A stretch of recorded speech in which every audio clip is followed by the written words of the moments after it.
Isang kaganapang lubos nagbabago sa arkitektura ng seguridad ng Europa. Iaanunsyo ni Pangulong Emmanuel Macron ng Pransya ang nuklear doktrina ng bansa sa Lunes. Ika-2 ng Marso, ipapaliwanag niya kung ano ang maaaring ialok ng Paris sa mga kaalyadong nag-aalala sa hindi tiyak na nuclear umbrella ng Estados Unidos sa ilalim ni Pangulong Donald Trump. Ibig sabihin, pinangungunahan ni Macron ang pagsisikap ng Europa na maging independyente sa nuclear deterrence. Diretsang sinabi ni Macron sa mga Europeo na tanging Pranses lang sa Europa ang may sariling sandatang nuklear at mahalagang teknolohiya at kakayahan para dito. Kaya, pwedeng ang France ang magbigay ng nuclear umbrella sa Europa, hindi Amerika. At sa parehong panahon, napag-alaman ng mga analyst mula sa British Defense Center RUSI na maaaring mawalan ng kakayahan ang mga British at Pranses na nuclear missiles na lampasan ang depensang Ruso pagsapit ng 2035. Pero ang konklusyong ito ay lalo pang binibigyang diin ng pangangailangan sa mga hakbang na iniaalok ngayon ni Emmanuel Macron sa larangan ng nuklear. Ako si Alexi Pechi. Tara, pag-usapan natin ang paksang ito ng sama-sama. Pero bago tayo magsimula, hinihiling ko na mag-subscribe kayo sa channel na ito, mag-like, mag-iwan ng kahit anong komento sa episode na ito, at mag-subscribe din sa aking Telegram channel. Pechi News, makikita nyo ang link nito sa description ng video na ito. Doon kami naglalathala ng mga agarang balita habang dumarating ang mga ito. Ayon sa Reuters, ia-update ni Pangulong Emmanuel Macron ng Pransya ang nuclear doctrine ng kanilang bansa sa Lunes, ika-2 ng Marso. Ipapaliwanag niya kung ano ang kayang ialok ng Paris bilang nuclear umbrella sa mga kaalyado kahit wala ang Estados Unidos. Gusto ko lang banggitin na inaasahang gagawin ni Macron ang pahayag na ito sa Munich Security Conference. Ngunit naantala ito.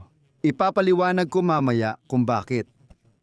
Bagaman ang Pransya at ang United Kingdom ay mga bansang may nuclear weapons, karamihan sa mga bansang Europeo ay umaasa pa rin sa Amerika para sa pagpigil sa anumang potensyal na kalaban. Ito ang matagal ng pundasyon ng transatlantikong seguridad sa mga dekada.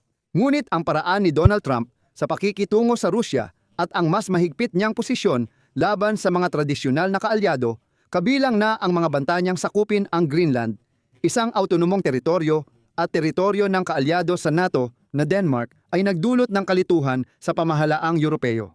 Sa mahinahong salita, nalito talaga sila. Noong simula ng buwang ito sa Munich, sa mismong komperensya ng seguridad, sinabi ni Kansilyer ng Alemanya na si Friedrich Merz na nagsimula na ang Berlin ng mga pag-uusap sa Pransya tungkol sa potensyal na European nuclear deterrence na ayon kay Macron ay dapat maging isang buo at magkakaugnay na paraan sa depensa at seguridad.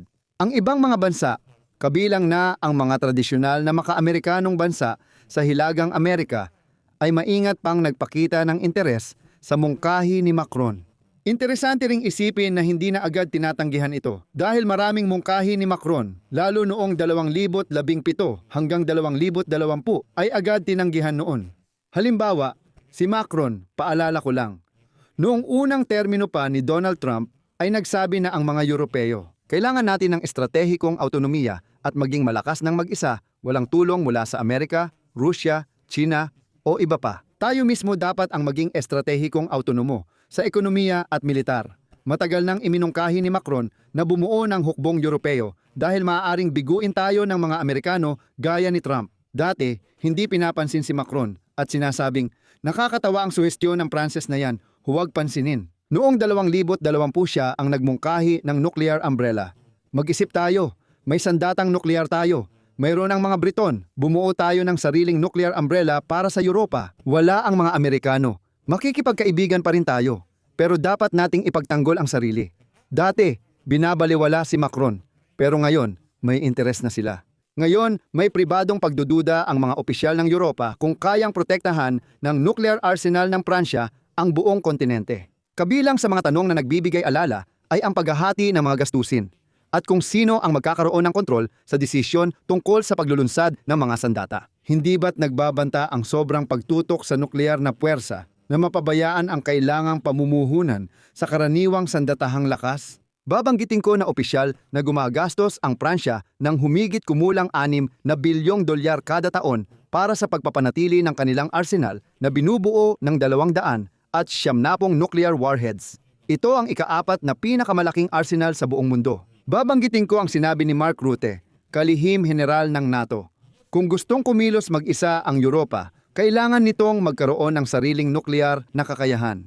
Aabutin ito ng bilyon-bilyong euro at mawawala sa inyo ang pangunahing tagapag-arantiya ng ating kalayaan, ang nuclear umbrella ng Estados Unidos. Ibig sabihin, kinokontra ni Rutte ang ideyang ito.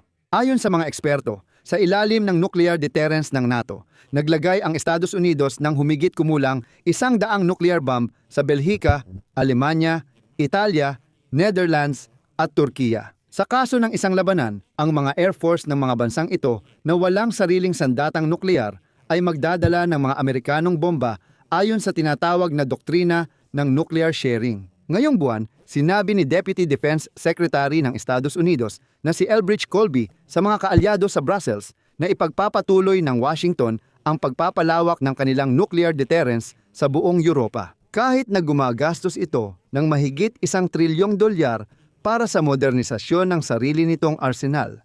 Sabi nila, kahit gumagawa si Trump ng pampulitikang pahayag, nananatili pa rin ang nuclear deterrence. Ayon sa mga opisyal ng Pransya, hindi hangad ng Paris na palitan ang proteksyon ng Amerika o makipagkumpetensya sa NATO.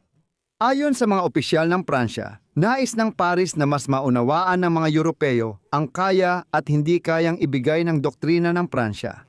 Ngunit matibay ang paniniwala ng Paris na ang pagpopondo sa mga paraan ng pagpigil ay nananatiling eksklusibong responsibilidad ng Pransya upang matiyak ang pambansang kontrol. Malinaw na sinasabi ng mga Pranses na hindi nila hinihingi ang pera namin at huwag isipin na ipinapasa nila sa iba ang gastusin. Ang pangunahing elemento ng posisyon ng Pransya ay ang estratehikong kalabuan tungkol sa kung kailan maaaring gamitin ang sandatang nuklear at kung saan nagkakatagpo ang mga interes ng Paris sa mas malawak na depensang Europeo. Ngunit dito, may isang nakakaintrigang detalye. Ang anumang pagpapalawak ng papel ng Pransya ay mangangailangan din na bumuo ang Europa ng mga long-range na missile na may abot na higit sa 2,000 kilometro. Wala pa ang ganitong kakayahan sa Europa ngayon. Ang paggawa ng taktikal na sandatang nuklear para sa mismong labanan na iba sa estratehikong sandata para sa malalayong distansya ay itinuturing na mas hindi pa malamang mangyari. Sinasabi ng mga opisyal na magdudulot ito ng pangamba sa ilalim ng kasunduan sa hindi pagpapalaganap ng sandatang nuklear na matagal nang sinusuportahan ng mga pamahalaan sa Europa. Nakakatawa yon. Ibig sabihin, isipin mo na lang, inilalagay ng mga Ruso ang kanilang sandatang nuklear sa Belarus, mas malapit sa Europa, tapos sasabihin ng mga Europeo, ay may kasunduan tayo sa hindi pagpapalaganap ng sandatang nuklear. Ano ba kayo? Baka may maprovoke tayo. Susunod, babanggitin ko ang sinabi ng EU diplomat na si Kaja Kallas. Nauunawaan namin ang pinagmumula ng mga diskusyong ito dahil hindi na katulad dati ang ating transatlantikong alyansa. Ang personal kong opinyon ay ganito, kung mas dadami ang mga sandatang nuklear sa mundo, hindi ako naniniwala na mas magiging mapayapa ang ating mundo. Ang anunsyong inihahanda ni Macron ay tinawag na doktrinang nuklear ni Macron. Sa base ng atomikong submarino ng Pransya sa Brittany, mag-uulat si Macron tungkol sa doktrinang nuklear na karaniwan sa bawat pangulo. Ayon sa doktrinang ito, paninindigan ng Pransya ang pagkakaroon ng minimal ngunit maasahang arsenal na kayang magdulot ng seryosong pinsala bilang pagpigil sa anumang unang pag-atake. Ngayong taon, nagpasya si Macron na talakayin ng kaunti ang mga alternatibo. Ipinunto ng mga opisyal ng Pransya na lubhang nagbago ang estratehikong sitwasyon mula noong huling talumpati niya noong 2020. Tinukoy nila ang pagpapalawak ng arsenal ng Rusya at ang pagtaas ng nukleyar na retorika matapos ang malawakang pananakop ng Rusya sa Ukraine noong 2022.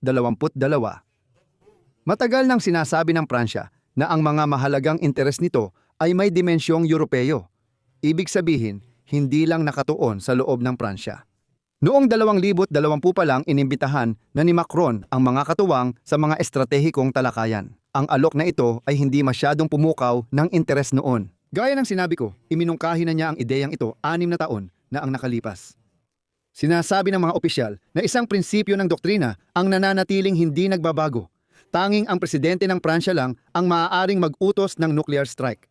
Ayan na nga. Tinitiyak ng mga analistang Briton na posibleng mawala ng kakayahan ang nuklear na misil ng Britanya at Pransya na malampasan ang depensa ng Russia pagsapit ng taong 2035. Ayon sa kanila, sa loob ng 10 taon, makakagawa ang mga Ruso ng napakalakas na depensa sa himpapawid at misil, kaya hindi na makakapasok ang mga nuklear na misil ng Britanya at Pransya. Pero kung mananatili ang sitwasyon sa Europa na kagaya ng ngayon, kaya naman ang doktrinang nuklear ni Macron ay mas mahalaga kaysa dati. Hanggang dito na lang muna. Isulat ninyo ang inyong opinyon at mga konklusyon sa mga komento sa ilalim ng episode na ito. Mag-subscribe sa channel, pindutin ang kampanilya at huwag kalimutang mag-like. Kung naging interesante at kapaki-pakinabang sa inyo ang episode na ito, maaari ninyong suportahan ang channel na ito sa YouTube sa pamamagitan ng pinansyal na tulong. Lubos akong magpapasalamat para dito. Magagawa ninyo ito sa pamamagitan ng kahit anong donasyon o bayad na subscription gamit ang mga link at detalye sa description ng video na ito o sa pamamagitan ng QR code na makikita sa inyong mga screen. Yun lang po, mag-ingat kayo. Paalam sa lahat.